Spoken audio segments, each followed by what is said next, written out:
Welcome back, 5 minutes past 9.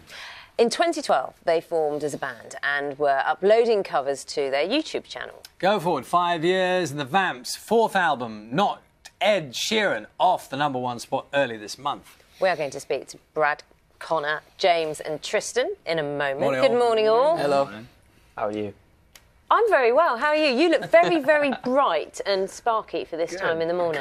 Yeah, because we should explain, you were on stage last night, weren't you? We were indeed. And this was at Carfest. Yeah. How was it for you? Good set? Was brilliant. Yeah, really, really good. Like it was raining, and then we went on stage and brought the sunlight out, which was nice. Ah, well, the crowd would have loved you for that. Yeah. We'll maybe talk a bit more about the festival thing in a moment. First, though, let's have a look at the latest single.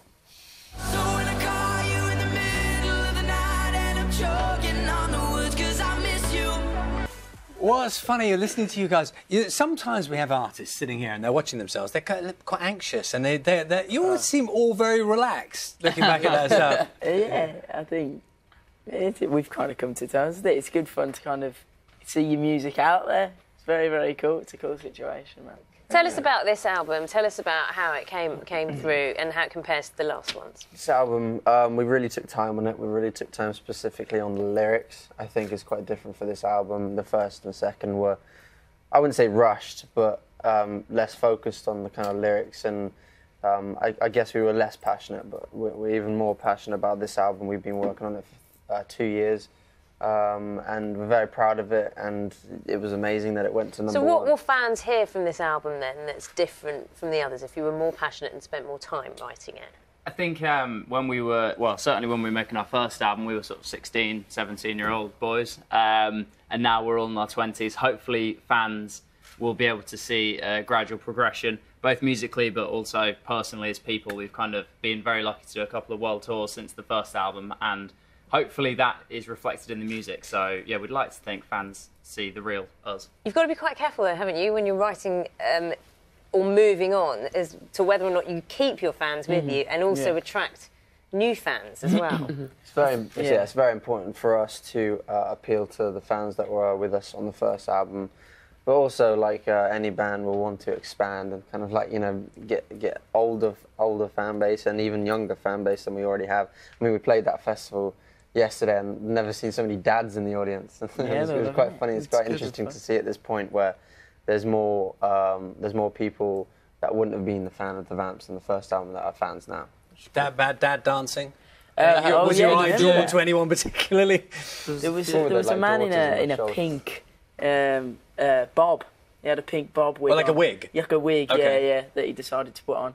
He just had a beer in his hand and he was having... It was our tour manager. Well, I imagine that must be quite nice when you see someone just kind of, letting go, and you're at a festival and they don't really care. It must be quite a nice thing. I think we do the same thing if we go to a festival, whack on a wig and just have go for it. Have a good time, You were outshone, though. I hear one of your... Carol sang with Rick Astley. Apparently singing a Queen song, but we have no footage of it. We need some evidence of this. We need some evidence. Carol's never mentioned anything to me about it. Well, because she was there, obviously, up and down the stage hosting. hosting. It didn't happen. No, she's got power. We haven't seen any evidences yet, but we're told by everyone it did happen. So so you guys, we got the younger side of the band over here, the slightly older side over there. I mean, like by 6 months. You're only 6 months in. Yeah. Well, you were saying before you're only 16 or so when you started out. Yeah. Does that mean you missed out a bit on the kind of festival thing? Because a lot of people at that age would be going to, Reading or, post-GCSEs. Were you just busy working, or did you get the chance to do those things? We still, very much, lived a very fulfilled teenage life, and we loved it. We got to do things that we always dreamed of. And, me and Tristan went to Reading Festival for the weekend before the band kind of started picking up. So we still managed to kind of get those normal things in, but I think we're just so grateful and so lucky for the opportunities that we've had so far in our life. If it all ended tomorrow, we would know that we've had an amazing turnaround, life. though, isn't it? Because 1 year you're there as a fan. I don't know if you played Reading, but soon afterwards you're playing festivals and you're on stage. And that's kind of cool because we get to play these festivals that we would go to anyway, and then we just get free passes for our family, and it's great event. Good car parking. Yeah, I'll tell you. That's why. Now you're starting to sound middle-aged. No, but I think this is a distraction tactic, because reading the research notes, you guys don't always behave as your tour manager would like you to behave. Right. Getting lost in Peru. I don't know what they've been saying.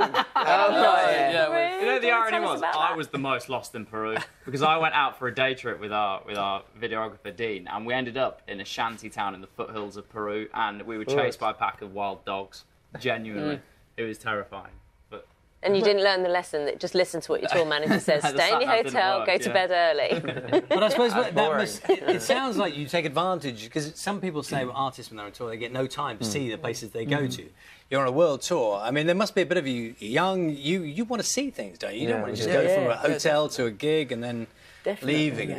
Yeah. Do you get much chance to do that? We do. We try to as much as possible, especially because like we were noticing after the first couple of tours, like I was coming home and chatting to my mates, and they were like, "So what was Brazil like?" And I was like, "Well, I don't really know, like, because I didn't go out and see it. But I think as we've grown a bit older, it's been nice to kind of take in the cities that you go to, because we go to some beautiful places." And Brazil, for example, are the Vamps big in Brazil? Have you gone to places that you've been surprised by? You know, that people know about you. Yeah, definitely. I mean, we went the first time ever, and we were playing an arena in Argentina. It was mental, followed by a lovely steak and red wine.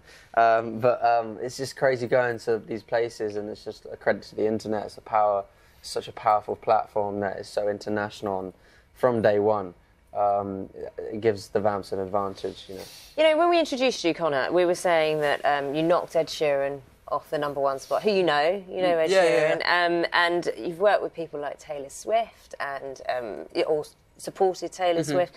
Who's on the wish list to kind of collaborate with in the future, or what can you give a little bit of a hint to fans as to a hint? What's coming up? As of now, we're not. We're just wanting to do our own thing at the moment. But we have, we'd love to work with Ed Sheeran, Taylor, Chainsmokers would be amazing. Bands like Coldplay.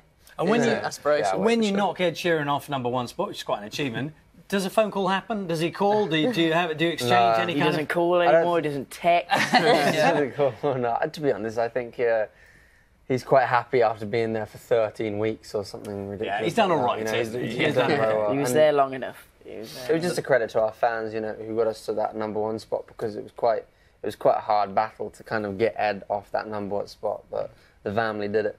Yeah. Thank you very much. Love to see you. you. Thank you very much. Did you call it the family? Family. Yeah. I get it. Vamps family. We are now. You are now. Yeah. The album is called Night and Day, the Night Edition. Connor, Bradley, Tristan James, thank you very much for joining us. Thank you very much. That's it from us this morning. Back tomorrow, of course, at 6. And now it's time for Animal Park Summer Special with Kate Humble and Ben Fogle.